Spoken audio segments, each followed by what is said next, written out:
Good morning all. We are here to present our Jignasa student study project in chemistry. We have done this project under the guidance of Sri P. Ramu sir, lecturer in chemistry, Giriraj College. I myself, by Sahiti, pursuing BSc BHC second year from Giriraj Government College, Nizamabad, and this is my team. Myself G. Shivani, pursuing BZC second year. I am Pranay, I am pursuing BTZC first year. Myself K. Chetan sir, pursuing BSc BTC second year. Myself S. Arun Kumar, pursuing BSc BZC second year. Our student study project title is Determination of Caffeine in Different Tea Samples. These are the contents of our project: introduction, structure and properties, uses of caffeine, statement of problem, effects of caffeine, aims and objectives, review of literature, procedure, the chemistry involved in experiment, observation table, and conclusion. Coming to the introduction of our project, tea is the most widely and commonly used soft beverage in our household. It acts as stimulant for central nervous system and skeletal muscles. That is why tea removes fatigue, tiredness, and headache. It also increases capacity of thinking. It is used for lowering body temperature. The principal constituent of the tea, which is responsible for all these properties, is alkaloid caffeine. Caffeine is the world's most widely used drug. It is an antiderivative and is closely related to theophylline and theobromine. It is a drug that naturally shares a number of triads with more notorious drugs such as amphetamine, cocaine, heroin, and other drugs, etc. It is a drug, and other nasal of caffeine include yerbamate, guarana pedis, guayusa, and yopanholly. In its pure form, caffeine is a white hexagonal crystals which can be broken into soft powder and it tastes very bitter. Caffeine can be used in many popular soft drinks and other pharmacological preparations and over-the-counter medicines including analgesics, dietary and cold-free remedies. Next, let us proceed with structure and properties of the caffeine. The systematic name of the caffeine is trimethyl-xanthine. The IUPAC name of the caffeine is 1,3,7 trimethyl-xanthine 2,6 dipole. The molecular formula of the caffeine is C8H10N4O2. The molecular mass of the caffeine is 194.19 gram per mole.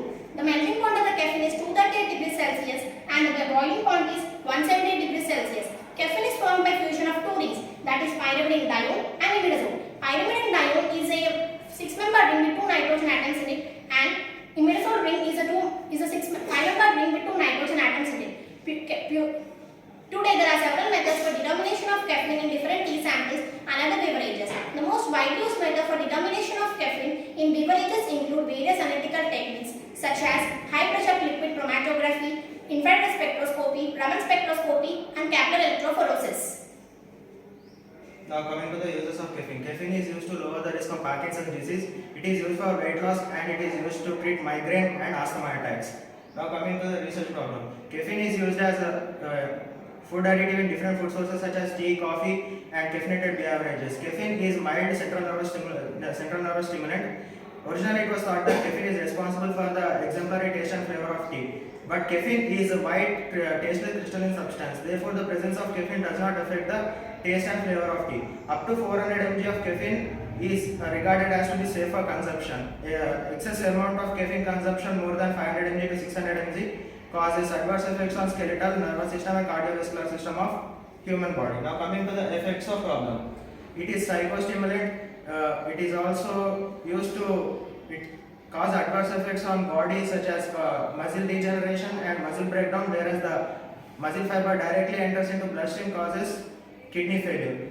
The over intake of caffeine causes mineral degeneration in bones, whereas it directly leads to osteoporosis. Now my friend Arun will continue with aim and objective. Now let's go with aim and objective. To determine caffeine from the tea samples. First we try to extract caffeine from the tea samples. By using some chemical test, we analyze the amount of caffeine from the tea samples.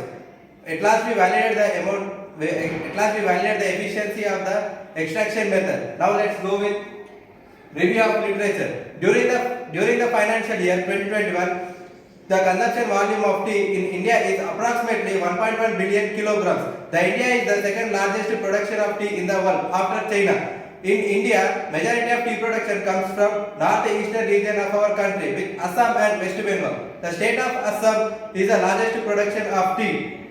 Among the southern states, Tamil Nadu is the highest production of tea, most of which grows in the hills of the Nilgiri district in the southwestern Ghats. In southern states, other tea growing districts were Munnar and Wayanad. Yes, Subila and Sherley Navis, assistant professor, Department of Chemistry, concluded that tea is most common and widely used soft beverage in the household. Now getting into procedure, experimental procedure, chemistry involved in it, and analysis of our project. Chemicals required are tea sample, lead acetate, water, and chloroform. Apparatus used is beaker, measuring jar, burner, separating funnel, analytical balance, filter paper, spatula, and china dish.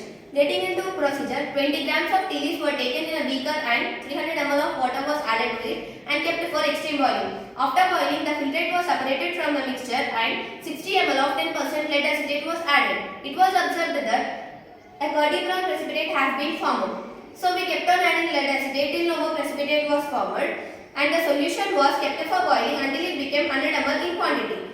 The contents now were kept for cooling and poured into a separating funnel. 40 ml of chloroform was added to it, and it was observed that two layers were formed in the separating funnel are aqueous layer and organic layer. The organic layer was collected in a china dish and kept for boiling in water bath, where we found a residue which is a white powdered mass known as caffeine. It was weighed and recorded, and the same procedure was repeated for other samples also.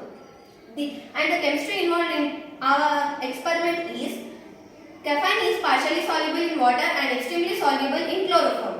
Lead acetate helps the solution to form precipitate, leaving an insoluble lead sulfate which is basic oxide in nature. Chloroform being more volatile leaves a white powdered mass known as caffeine. On adding more amount of chloroform, we get a white crystalline substance of caffeine. And getting into analysis of our project, we have recorded all our findings in a tabular form. Primarily, we took 3 samples of tea leaves, where we named them as A, B and C, where A and B belongs to local black tea and C belongs to green tea. Primarily, we weighed the weight of clean china dish which is 78.56 grams, and the net content of caffeine in sample A was 30 milligrams and sample B is 30 milligrams and in sample C is 10 milligrams. It was observed that the content of caffeine in local black tea is higher compared to green tea. US Department of Agriculture and Europe Food Safety Authority declared that consumption of 400 milligrams of caffeine per day is good for health. In the present study, different amount of caffeine present in the different tea samples were studied. It is found that value of caffeine content generally well agreed with the literature quoted values. It was suggested that people who need caffeine restrictions, that type of people should take the tea which contains less amount of caffeine, since caffeine causes some health problems. Finally, we say that people should consume the tea which contains less amount of caffeine. These are photos taken while performing our experiment. As a team, we extend our thanks to Head Department of Chemistry Dr. Abdul Rafiq sir for encouraging and doing this project. Thank you.